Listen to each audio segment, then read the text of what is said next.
के गर्यो नि भगवान, आजको दिन म माथि यत्रो अत्याचार किन? तिम्रो पूजामा मैले के कमी राखेकी थिएँ?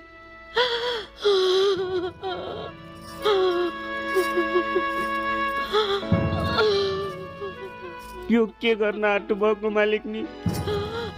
हजुर आफ्नै हातले सौता भित्राउन खोज्दै हुनुहुन्छ। नभित्र्याएर के गर्नु काका? म उहाँलाई यस घरबाट निकाल्नु पनि त सक्दिनँ नि। अब त म जे पनि सहन तयार छु काका। यदि मेरो भाग्यमा यस्तै लेखेको छ भने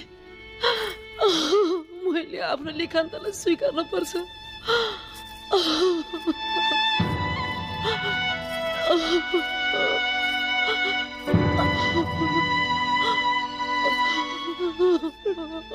हे ईश्वर, तपाईँ साँच्चीकै महान हुनुहुन्छ मालिकनी, साँच्चीकै महान हुनुहुन्छ।